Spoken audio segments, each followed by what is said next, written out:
Welcome to the Business of Doing Science podcast, brought to you by Bagamian Scientific Consulting. On this podcast, we discuss different aspects of pursuing science-related careers and just how science is actually done beyond the bench. So stay tuned to find out more. Welcome to the Business of Doing Science. I'm Karun Bagamian, joined by my co-host Lindsay Leitner. On this episode, we have an expert in career transitions joining us. Not only has she done them, but she has helped others do them. We are so happy to have you here, Yonette. What have you been up to these days?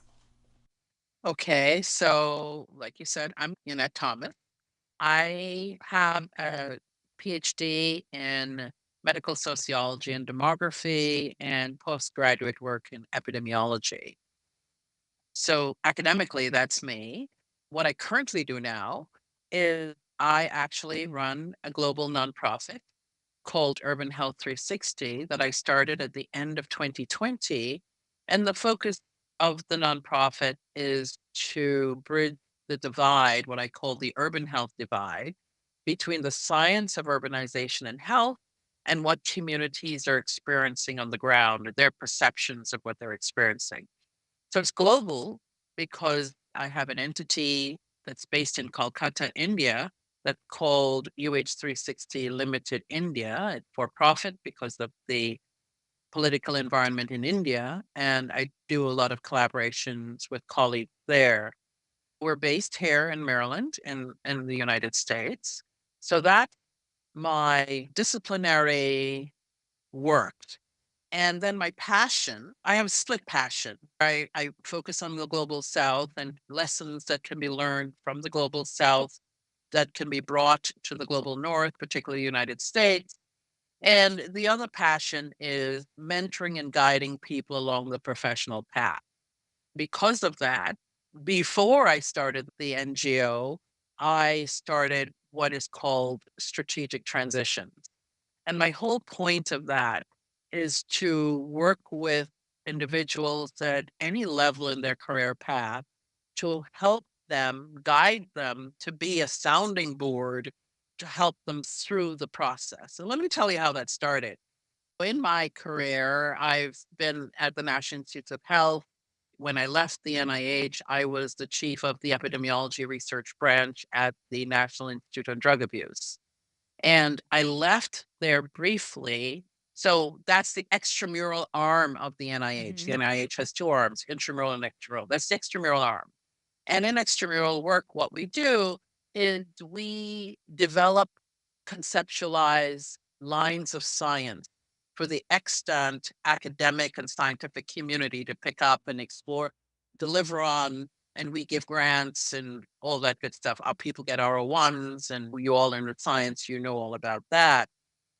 And in that process, we spend a lot of time in my career, certainly, mentoring scientists at every level and physician scientists and other non physician scientists, academic scientists of every discipline. My specialty at the NIH was to focus on neighborhood context. And it was the Institute on Drug Abuse. So, drug abuse, HIV, all those things were happening around me. I was not a drug expert when I started leading the epidemiology research branch. What I wanted to bring was the whole social epidemiological perspective to the study of gene bioenvironment interplay, for example. What do we know about the context people we're studying, and how does that context impact their behavior, their adverse health behaviors? And that led me to develop a program around the social epidemiology of drug abuse. I've written on this, I have books. And so in that process, you spend a lot of time developing scientists, academicians in various fields. I know lots of presidents and tenured faculty, professors, et cetera. There's one in particular who's a psychometrician that I work with closely. We're actually writing something together right now, who I tell the story when I was a young one at the NIH. When I first got there, nobody wanted to talk to this guy. And I remember saying, "What's the deal? Why does nobody want to talk to him?" And they say, "You talk to him." And I remember I used to have my lights off in my office, and I said, "Okay." I told the secretary, there were secretaries, patch him through. So he came through, And he was ranting and raving about the review that he received on an R1 submission. Wow. And I remember we had the old phone, so I had the phone down and I had him on speaker, and I was just sitting there listening to him. And he ranted and raved for about 30 minutes. The reviewers don't know what they're doing. They're this, they're that. While he's doing that, I'm reading his what we called pink sheet, his review statement, and just looking at it. And then I just sat there listening. And then he said, "Are you there?" I said, "Yeah, I'm here. Are you done?" He said, "Yeah. I'm surprised you're still there." I think he was shocked. I was there. I said, "I hear everything you said. I agree with you." "You do?" But you don't tell reviewers that they don't know what they're doing. You don't tell them they're stupid. You don't say that, you know more than they do. Yeah, You're the one who wants the grant. I listened to him. The challenge for him was he needed somebody to hear him. totally. I heard him and I said, "Okay." And he was at a premier institution in a premier program. He's significantly bright. I mean, he's an amazing individual. And I said, "You know, they said this. Yeah, you could quibble over that. But here's what you need to respond. Say, I hear you. Here is what we did, what I'm attempting to do. I appreciate your comment. Perhaps blah, blah, blah, blah, blah." And I worked through with him that whole process. The end result is 30 years later, almost. He and I are great friends. I've traveled around the world Amazing. with him Wow. and he's given lectures. He's well funded, has been well funded, an amazing psychometrician. So that for me was this is the role we should play. And for me personally, it was a role I wanted to play because I grew up in a household with parents who gave me that. My father was an academician, and I really went to graduate school at the dinner Mhm. table. So the whole process of seeing people mentored and the need people just need, did you think about it this way? I agree with you, and I know you're super. However, maybe if you do it this way, people will see you differently. And it makes a difference. And that person that I just described, he and I have written books together. We're colleagues still to this day. We're getting ready to go off to do a training. I've dragged him into trainings that I do. During the pandemic, I did a mentorship training for 27 individuals I only saw on video. They were in Nigeria, they were medical students, and I only saw them on video. I've never met them in person. I've never been to Nigeria. And I was able to have that person that I described earlier come along with me and talk about survey research and tell them what you need to do. So mentorship for me was very important. Part of that role that we play in extramural research is working with institution. An issue came to my attention about a certain institution in Washington, D.C. that needed help figuring out what they needed to do. And I agreed to go. We were allowed to do that. You can go to the institution, you can give talks. You're not giving anybody an advantage. You're sharing the same information you would share with anyone else.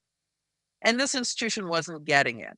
So I ended up taking a leave from the NIH to go to that institution to create an Office of Regulatory Research Compliance. I Wow. was the vice president for research compliance and I remember talking to my institute director about it, and she encouraged me. I ended up going there. I was going there for 2 years. I stayed 4. The office is still running there at that institution. Fantastic. I created that office, and then I thought, I want to go back to the NIH. I did that. I'd been there for a decade by then. And so I took a little longer and a little longer. And then I finally said I wasn't going back. I wanted to do this. But while I was at that institution, the president of that academic institution felt that I was presidential material. I did not agree.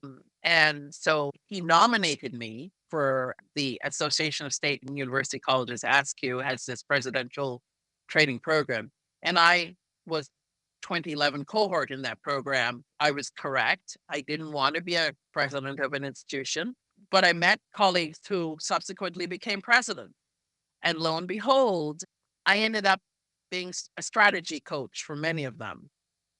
So that together with, and I thought, this is what I should really explore doing because I can't quite do it at the Of NIH because of course. conflict of interest. Totally. There's only so Yeah. far you can go. I stayed out of the NIH and started strategic transitions and started doing that. But like I mentioned earlier, that was only a part of my personality. I have split personality, mentoring, and I want to do the science stuff. That's right. Strategic Transitions was born, and I, over the years, have mentored people who were sitting presidents, people who were rising presidents, dean. I currently mentor a dean, early career professors who are coming up for tenure, tenured faculty. I've helped people move from one institution to another. And I currently mentor a department head. I helped her move from one institution to another.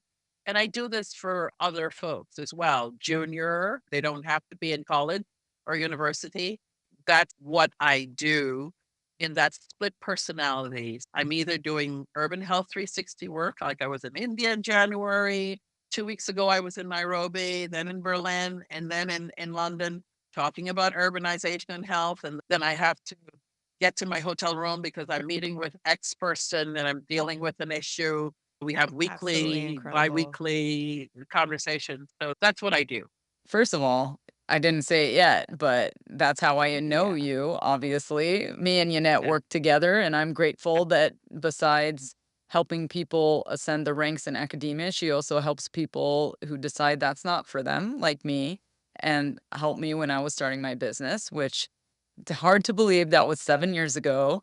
And best decision I made, and that support was completely essential. It meant so much to me, and it was so helpful, and I can only imagine how much you have helped all these people that you have worked with. So, mentoring is obviously a big part of what you do, and then part of the services you offer. Why is it so important?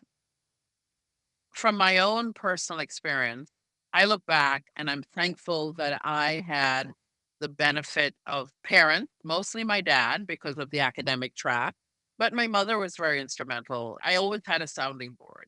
I avoided a lot of pitfalls because of the sounding board that I had. And in my experience, I see people who could people just need, "What do you think of this?" Just a little navigating guide. I have this course called the Professional Paths Amplifier that I just have it out there. I really need to do some work with it, but it really embodies the notion that people really just need a kind of navigating guide. People generally have a sense of what they want to do. And for some people, it sounds weird in their head. Does this make sense? And a sounding board helps them to process that. For some people, they just need, am I doing this correctly? What do you think? It's very humbling because people just need somebody like the person I mentioned at the beginning. It's the reason I mentioned him because I still talk to him about that. And actually, I'm working with a young professor that person is helping me with. And I tease him because he's older. And I say to him, this is your fire insurance. Okay. So you need to do this. He's very intense. He's a quadruple type A person. And he would say, oh, I'm so drained, Yonette. You're draining me. But he's enjoying being able to share, Yeah. to pour himself into another person. And he's giving such energy and knowledge. And to watch these two guys work together, and the other one saying to me, he's crazy, but he's right. This young professor said to me, I've never written a 4-page recruitment plan before. And I said, isn't it wonderful? He said, yeah. Mentoring, we each need to do it for each other, for whomever. It's very integral. I think it's very important if we're in academia, whatever field, walk of life we're in, I think you cannot underestimate what a guiding word, a response to a question of concern can do. You may not realize it in the moment, but it really makes a difference. Yeah, I agree. And when I became aware of that was for me in grad school, especially because while I was there, I also realized you can't also expect everything from one mentor. In our lives, we have a lot of different things, and in our careers, we're trying to do a lot of things. And especially in a graduate program, you might need different perspectives from different people. And then learning that and being more open to it and listening to it in that case really helped. And it's definitely important. I think it's something that people struggle with and in general. I think you're absolutely right what you said. More than one person, and you have to be open to receive it. And there's a humility factor. You Yeah, won't lose. You can take it in and process it and see how it works for you. But it's important also to make a distinction between mentorship and sponsorship. Mentoring is different from sponsoring. Mentor can be a sponsor, but sometimes a sponsor is not necessarily a mentor. They can be, but the distinction for sponsoring, people say, well, I'm a mentor and he or she never did anything for me. Well, that's not how they see their role. They see the role as guiding you. They don't see their role as sponsoring you, putting a word for you, opening a door for you over here, that kind of thing. And I think people conflate those things. Not that a mentor can't be a sponsor, both can be the same and vice versa.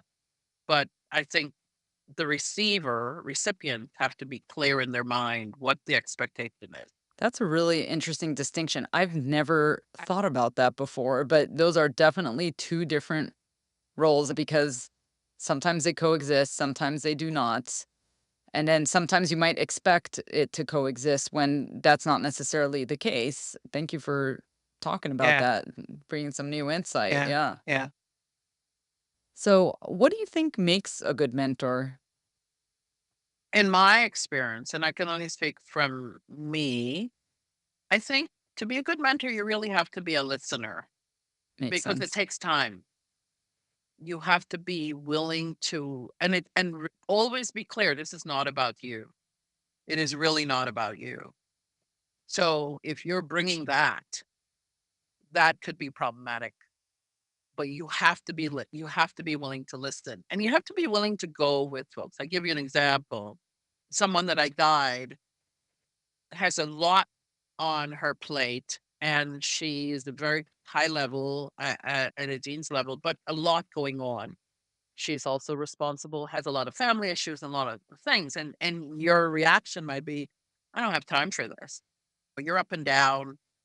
It's important to remember why you're there, why that person has asked you to play that role, and you have to be there and recognize the peaks and the valleys and be willing to say, look, there's a lot. You have to acknowledge what's happening and then find out of that what you need to land in order to separate things for them. And you need to be able to say, let's pull this out just for this week, this particular thing that we can work on, recognizing that we're professionals, we're academics, we're all those things, but it's not our whole self. Our whole selves, we're wives, children, husband, part of a unit. We're dog mamas, all of this stuff. And all of that is going on while you're striving to be an academic or a professional. Karun, you remember this? One of the things I always talked about, your individual self versus your professional self. And I would ask, who are you? How would you describe Yeah. yourself?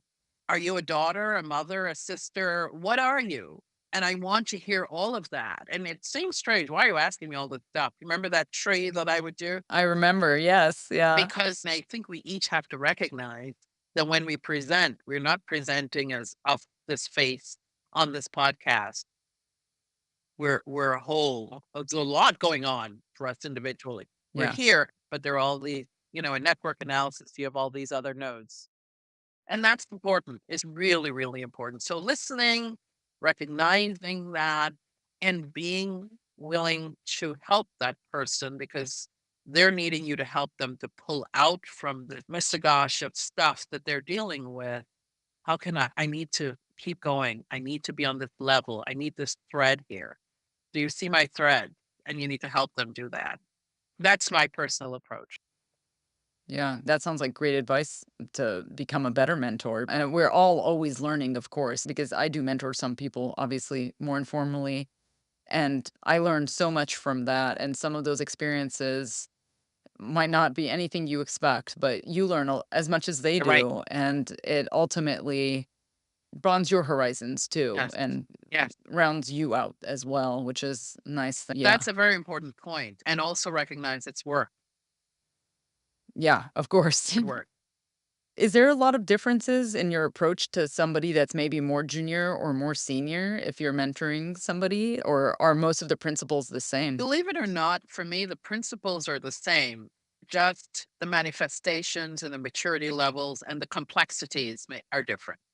That makes sense. Yeah. Because I think as people, I'm just like thinking about myself because like I've had really great mentors and I've had maybe they were more sponsors or like less mentoring. That was really insightful that just being able to say sponsorship versus mentorship, yes, they can exist together, but they can also be separate. And I think sometimes in my own life, maybe I've been putting too much pressure on one person to be all of those things. And so it's actually kind of helping me to think back and give some more grace maybe to like where it's due to some people. It just seems like it's just a very human, natural thing to want someone to listen to you.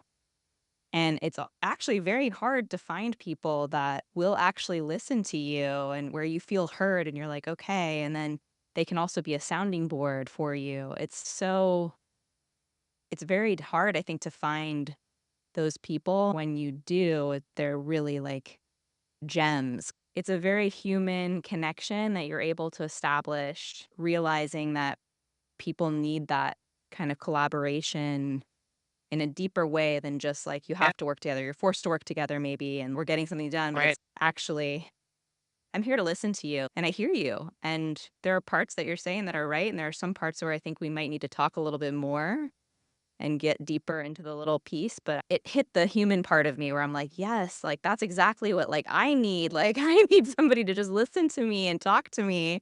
I Right. think it's just so Right. important, and most people are looking for it, and sometimes you find people in different ways, but yeah, that's huge. People can do so much when they feel, like, heard and understood. I absolutely agree with you. A lot of the times we belittle that. So that's why I say to people who are going into, like, somebody's changing, climbing a ladder wherever they are, and they just got this great job. And oh, look at me. And I say to them, you really need to engage somebody who can be that sounding board. You may have to pay for it, and you should, because you recognize the value of it. I say that to presidents, I say that to deans, people becoming heads of departments, whatever. I'm just using the academic dynamic, but this is in non-academic environment Yeah, I as believe well. it. Who is in your kitchen cabinet? And they look at me like, what? I said, you need to have someone who you can reach out to on a weekly basis. You can download. You're not downloading family life stuff. That's a therapist. And you need that too. Yep. That's But great. let's make distinction, right? Therapist, get a therapist. That's good. For your professional self so that you can share and process where you think this is going, what you're working on, because so many people don't have that. And then they go to friends, and friends don't want to hear this. They don't have time for this. They have their own life that's going on. And they falter, or they burn out, or they're frustrated. And so I always say, really ensure. And oftentimes, and I say, pay for it because you ascribe value to it. It's for your betterment, it's for your professional development, and that's, so valuable. I loved that juxtaposition to a therapist too, because it's so true. Like we need that for emotional, mental health. And then it's also in our career paths. We need someone that we can always kind of turn to and be like, what do you think about this? And I just want to run this by you. Does it make sense?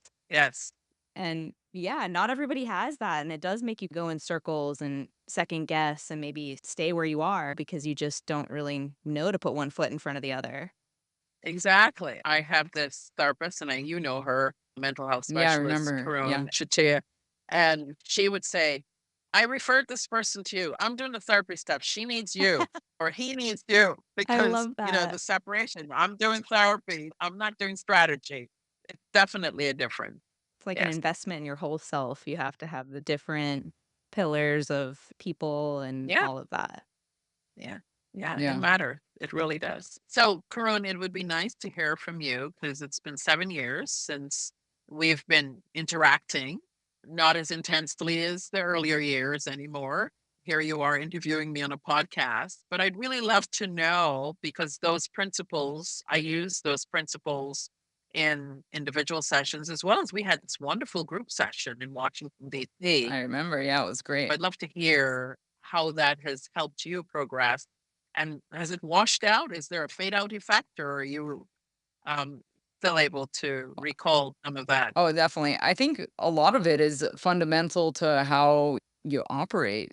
So, the thing that resonated with me the most was definitely trying to put all those, or you really guided me to put down all the parts of myself and thinking of myself as more than just my job at that time, especially at that point in time, because I was really embedded in that. And some of the concepts of the value, like valuing your time and valuing other people's time. And because I came from a background of academics where a lot of people do a lot of work without getting paid for it, things like this that I never thought of, or even I thought the opposite, and putting together this plan of how to do it and how to think of myself as a whole person. That was something that resonates with me. And actually, it's very interesting because now that I think about it, especially in some phases of my business and more recently, I've been really identifying myself as my job again. And I've been bringing myself out of it. And I'm once again feeling a lot more centered and happy about that. And that's basically what you taught me 7 years ago.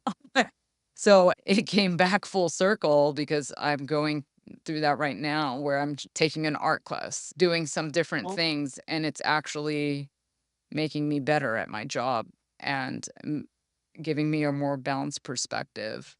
Here's a perfect example was, encouraging me to be a thought leader.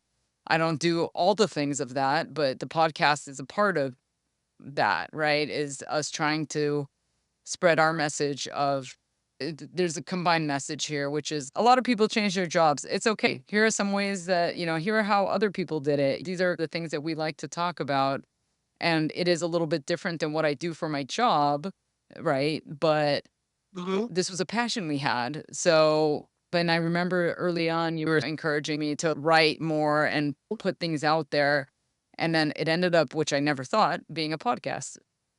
So I definitely think that working with you and interacting with you has always encouraged me to aim higher, but also do that in a in an intentional way, in a way that is not to burn myself out and not to be detrimental to myself or the people around me.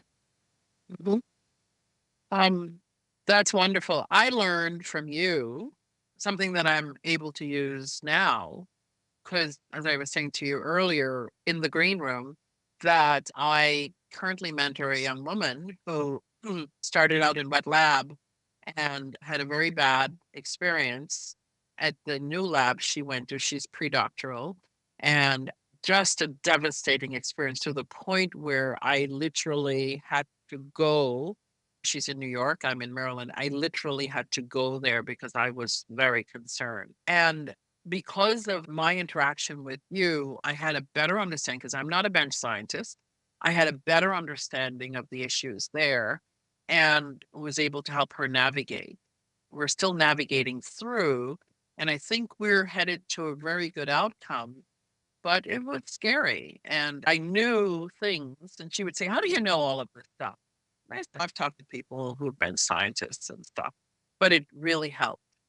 It really helped to give me an insight that is useful now as we speak. Good to hear. So thank you for that. That's always good to hear. Yeah. Yeah, it's true because like all the interactions we have, we learn little pieces of things, and that's great. I'm glad. Yeah. And that's actually one of the things why we started the podcast is because we want to show people they're not alone, share experiences, have people hear the different kinds of ways that people move through life. And Normalize it. I think that's always really Yeah. helpful. Yeah. Yeah. Exactly. Yeah. And I wanted to touch on something else. You mentioned I Yeah. always was stressing the writing. I know in the academic community, I certainly came up with the publisher perish. It's still It there to a certain totally extent, is. even though the community is changing. And I find myself saying to academics, I remember saying to this one current professor, I said, the concept of layered writing, I've come to embrace the concept of layered writing.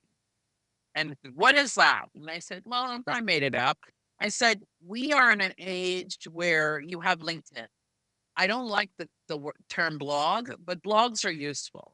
You need to find a happy medium where you can write a blog that's academic, it's conceptual. You're pushing out an idea and you publish it on LinkedIn because you're generating that network and you're engaging people to get a sense of what are people thinking about this, or is this resonating? This is, but that doesn't get me tenure. I said, no, it doesn't. But what it does, there's a cumulative effect.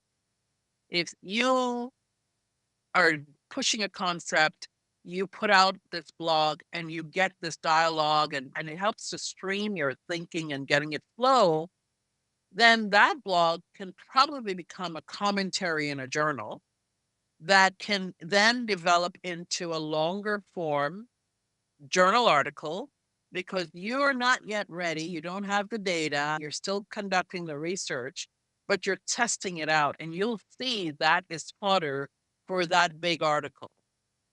And this young professor said to me, I don't know, Dr. T, I'm going to try it, but just because you said it. And he came back to me and said, wow, 27.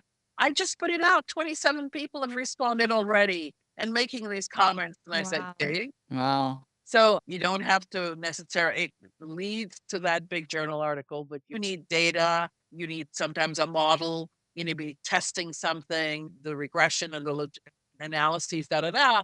But you're not quite there because you're formulating this idea, this concept, seeing something in the data, but you're still trying to process it. And so that kind of writing can help to get you there. And you're like, what does it do for me? And people are realizing it helps with the flow, right? Yeah. And all of a sudden, you've been writing this stuff and you look at Totally. these 5, 6 pages, 10, what you've written. Wait a minute, that's the introduction. That's the rationale and significance, right? So, anyway, so the podcast help the flow. Because I'm sure since you've been doing these podcasts, Karun, your scientific advising, it has an impact. And you say, well, the two things are disconnected, but you're one human being. Your brain is connected, the thoughts and the processes. I process things. You're reading an article that has nothing to do with your science. And you're like, aha, oh, that's a behavior issue. Totally. That happened. That's true because you learn things from different mediums and different ways of thinking. And also, when you're thinking in a different way, other issues get resolved or you solve other problems. That definitely And happens to sometimes me. you like really quickly engage with other people through social media and get very stimulated by their responses to certain things or how they feel about it, or maybe they Yes, have even more knowledge about the topic than you and they push you in a direction that you wouldn't have got yes. had you not thrown yourself out there and been like, hey, this is what I'm thinking. Yeah. And I think LinkedIn publishing is great for that because you're not giving up your secret or your ideas, but you're giving enough that you can get feedback and stimulate further thought. It's actually very interesting when you were saying just to have that kind of build upon, then it'll become like a commentary and then a journal. I've actually had that experience. Some of the first things that I've had published Yeah. were actually like letters to the editor about a specific topic that ended up becoming a paper 3 months later.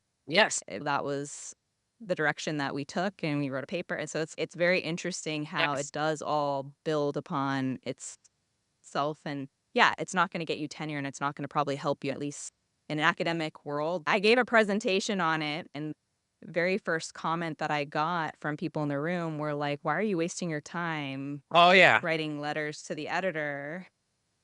And I remember thinking to myself, yeah, this probably isn't going to help me in my career. Like, what am I thinking?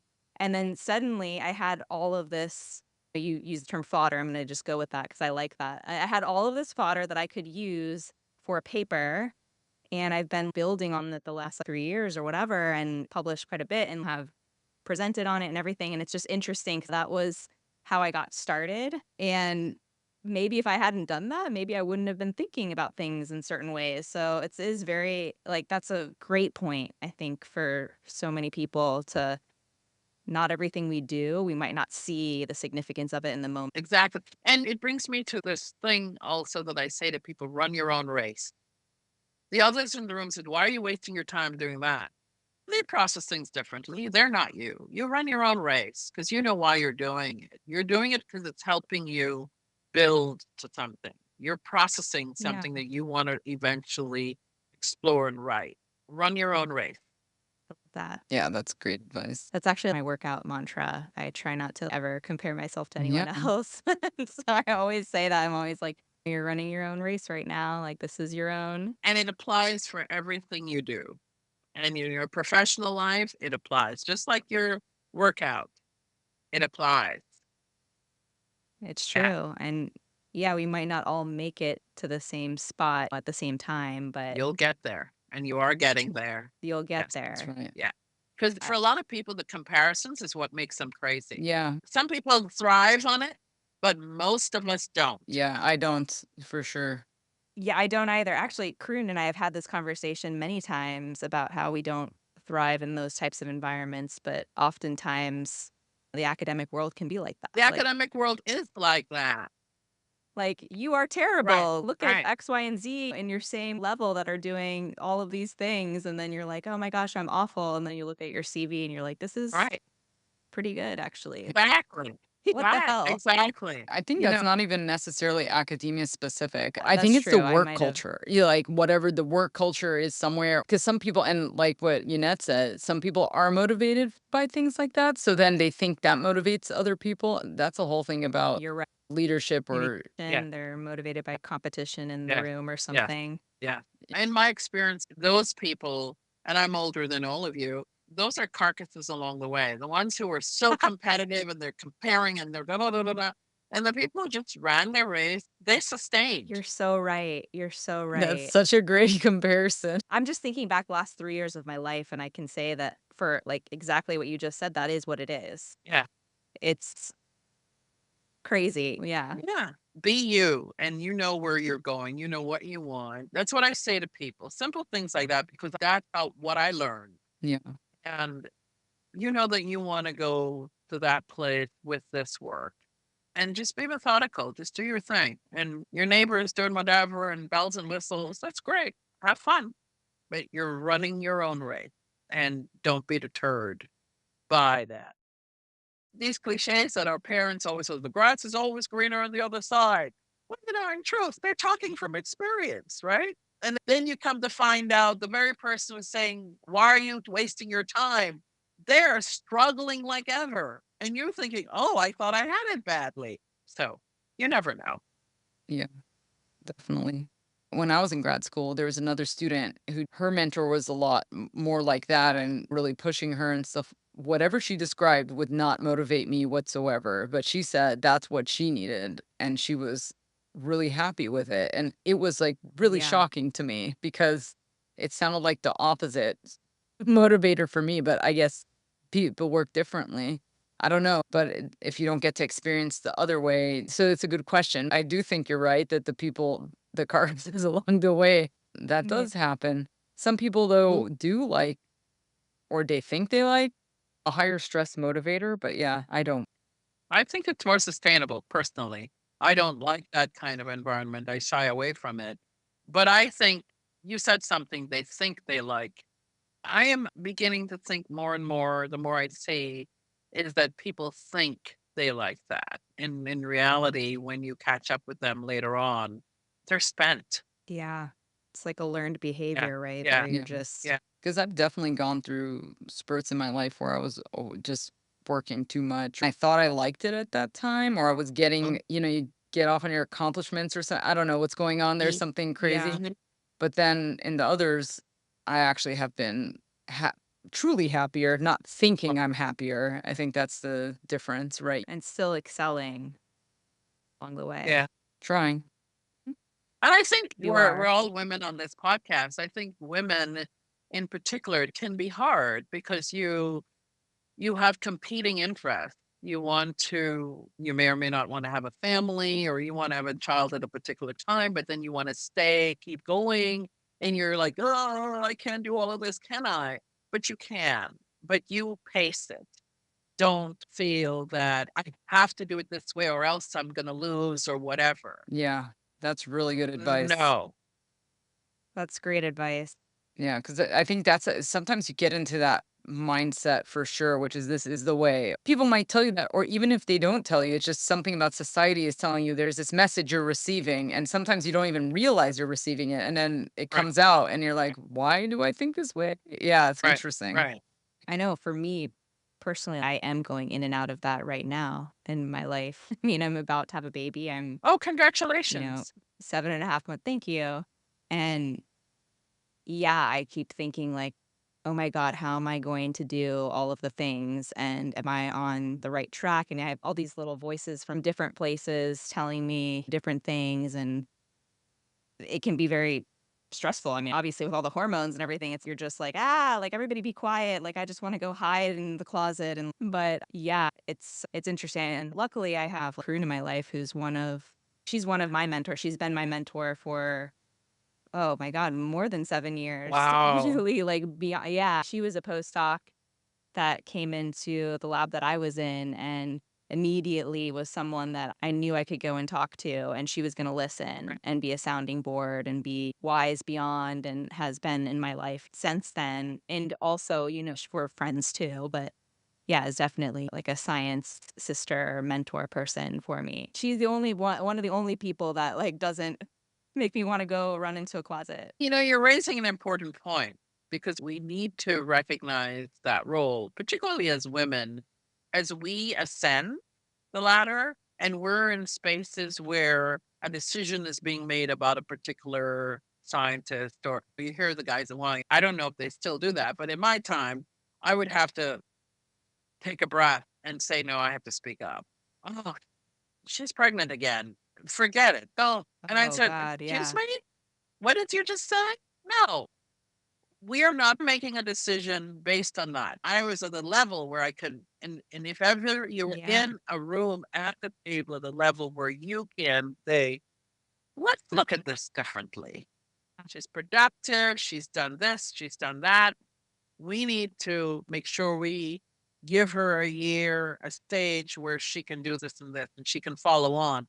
And you can help in that process because a lot of people make decisions about other people because they're ignorant, because they're lazy, because they don't want to give quarter to another.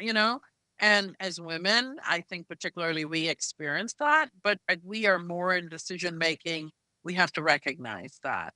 Simple little things. You're not necessarily going to be strident, perhaps. I'm generally not a strident person. People always say, if you didn't bring that to our attention, we wouldn't have known. But you have to, because we're human beings. It's about humanity.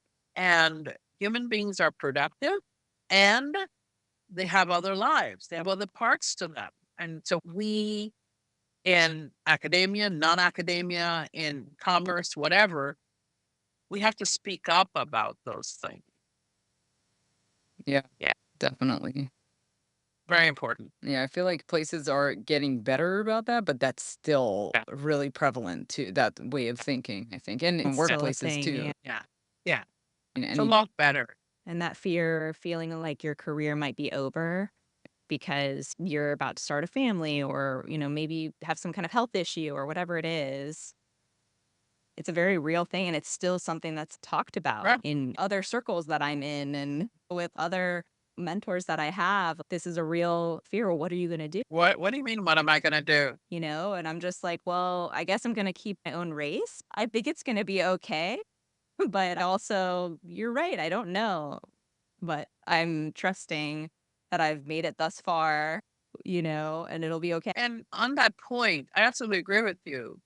So one of the things I say to people, okay, so in your case, you're about to have a child and you're anxious about it, but it's a wonderful time for you. So you're conflicted, right? Definitely. And you want to do it all. Here's a little way to navigate that. We each have these things. We don't Mm-hmm. have recorders anymore. And it has a note taking thing. You have ideas, but you're mixing baby formula or you're pumping breast milk. And I can't write this thought down. I no longer need to have a wet pad in my bathroom, in my shower, but you can click and talk into this. I was thinking of this concept and this idea. Just put it in there. Okay. You go on. And in the night, you're nursing your, oh, okay. Got my phone. Da, da, da, da. And Uh, I'm telling you, it worked because Yeah. I have actually written 2 pages of stuff. Now you can download your notes. And I'm Yeah. like, this is perfect. This is exactly, I couldn't remember because you tell yourself, I'll remember tomorrow. I'll write it down tomorrow. No, you won't remember. So it helped you because you're no longer stressed out. I had this thought and I didn't remember. Oh, it's in my phone. And the great thing about the technology is that you can download this directly to your computer. And then you're looking a month later, what if you have time to write this? So yeah. try that and see if it works while he's going through this. Thank you. No, that's great advice. Yeah, don't be stressed out about it. So many unknowns with life. Yeah. Just have to Life is like that, you know? things pop in and So out. we have, Right. Yeah. Yeah. It's full of challenges. But what are you going to sit and weep and then you're still stressed out? Or are you going to say, okay, so what do I do? Yeah. I sat with somebody, a young man, yesterday. This is a young man. He's a neighbor and his wonderful family. And I've known him since he was, people ask me, could you talk to my son? Okay. And now he's graduated from college and now he's in his early 30s and he's finally awakened. His family has a business and his father had a stroke. So he has to run the business now. And he's in a totally different place. And he said to me the other night, his mother sent him with something. They have a dog, and I bought a leash, and the leash wasn't the right size. So I had to get another one. And he said to me, I got a degree in biology. And then I've been running this business, my father's business. They have a mattress business. And I don't know what to do. And I said, you just have to keep going. Don't look back.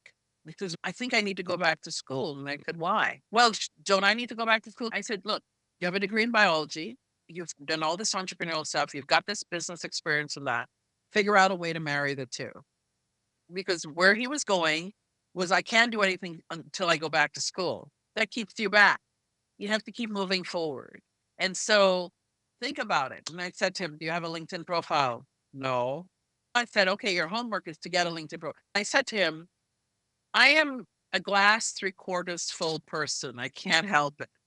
You know, people talk about the glass half empty and the glass yeah. half full. Mine's 3/4 full. That's wonderful. And I encourage you to think about life that way. What is it that I have with right here? This wonderful thing is happening in my life. I'm expecting a child and I'm looking forward to this. At the same time, I'm a postdoc. I'm in a lab. I want to keep. So start lining up. What is the next? What are the papers? What could I be doing while I'm here? And what could I keep flowing? I want to keep my flow. Use your phone, your notes, engage that. Your thoughts matter because you'll go back, you'll tell yourself, no, I'll write that tomorrow. Personally, I never remember. I knew I said I would. All I remember is that I would Yeah. write something down. So find ways to help you get those thoughts out because they're there. And then if you hold on to them in your head, you live in your head, you're frustrated. And then slowly, because life is full of challenges. Don't get me wrong, every day is a challenge. But then slowly, that's something you can say, oh, I have this. Oh, I did write it. Look, I have 3 pages. And you can build on that. See if that works. And remember, the glass is 3/4 full. I don't care what anybody says, Yeah. 3/4 full. I think that's the best way to look at life, like to keep reminding yourself that you don't have to look at it half empty. That's a choice, right? We all make the choice to look at life a certain way. And pass it on. You're being mentored by Kroon and you're mentoring people too. And so reciprocate it. Definitely. I feel like sometimes even like when I'm mentoring people, I'm mentoring them in the ways that I would Want to be mentored? Of course. Yeah. That's a good thing. and I would advocate for them more than I would advocate for myself. It's so bizarre. That's how I want to be, but it's also like remembering for yourself too. Right. But that advocating for others won't be lost because others see them and sure, she's a leader because she's the one who really da. And you'll be surprised. Well, when did they notice that? And describe yourself in certain ways. And the one thing, Karun, I always talked about, own your narrative. Yeah, that is an excellent message. That's great advice. Own your Yeah, narrative. that's huge. Ties into running your own race. Don't let anyone write your narrative for you. It's your narrative. You own it. Yes, I'm a lot happier when I do that. And it's easy to slip out of that kind of thinking or doing, but then Right. when you come back to that, I own a business, so of course I have more control over my day to day, but I still sometimes go in directions that aren't basically the best for me. And I have to remind myself, wait, this is what I want. I think that's important. And how would you describe yourself? I did this with these 27 Nigerian medical students. Queen Elizabeth was alive at the time. What I didn't say is I come from a former British colony. And so, the queen was something. So I don't say the prime minister, it's a queen. So if you're in an elevator with Queen Elizabeth and you have 1 minute, you look so saying, "Who are you?" And you have 1 minute to tell her, what would you say? And guess what? You're caught in the elevator and you have to get in the Yeah. elevator. She's there and she says, "Oh, it's you again. I have 3 minutes. Well, who did you say you were again? What would you say?" And then there you are back in the elevator with her again. And she says, "Okay, I have 5 minutes. Who are you? Who did you say you were? What would you say?" It was a fun exercise to do with people because initially they're like, "What? I don't know what I'm going to say." And now I see them on LinkedIn with these, and it matters because as you describe yourself, you're mentored and you're a mentee. And what do I want in mentoring? And what do I see and what matters? And all of that helps to formulate you and helps you to articulate for yourself with others as you go for a performance review or leadership or whatever. You're not like, can't think of anything. It's not hubris. It's owning your narrative. Definitely. I'm like, yeah, it's tricky because I was just thinking about it while you were saying it, because I am going through another change. I identify myself so much with the business. Now that other people work with me, I'm actually able to separate myself more from it and then look at other parts of who I am. So, yeah, I'm going to have to think about that. I like Yeah. it. I know, Let's I was see. about to say, it's Yeah. like been wonderful to talk Yeah. with you. Looking at your background and everything too, I was like, just so, yeah, very impressive. And Corinne speaks so highly because I remember when she was talking with you, actually, like years like when, she's, been my mentor forever. Well, And, thank you. Oh, this was fun. Yeah. I remember when she wanted to transition and then she's wonderful business now a part of, and I'm so grateful. Yeah, Yeah. with scary time, right? Yeah, I know. Look at her, and she's blossomed. Do you remember blossoming? Yeah. I'm a gardener, and so I said, remember the tree, and you blossom, and you sprout, and you grow. She gave me something like also this little Aw. grow, like it's a charm or something. I still carry it in my purse. Yeah, yeah. I still carry it in my purse. Yeah. So that's good. It's lovely to see. I enjoyed this because it's quite fulfilling, and it's lovely to see you guys just blooming, doing your thing. Thank you so much for joining us. We're so happy to have you here. It's been very special to be able to do this with you. I enjoyed talking with you all. And of course, Corona's like a flower for me to just watch her in bloom and in full flower. It's just lovely. Thank Just you. lovely. Same. Yeah. Well, you're an expert gardener, clearly. So each of you, I wish you all the best and do your thing, do your thing and keep going. Yeah. Yes. Lovely to be here. Yeah. It was great to have you. Thank you for joining us and listening to the Business of Doing Science podcast. For more information on our guests and access to career development resources, please click on the link to our website below. And remember, you can also visit the website to learn more about how Bagamian Sai can help you do science.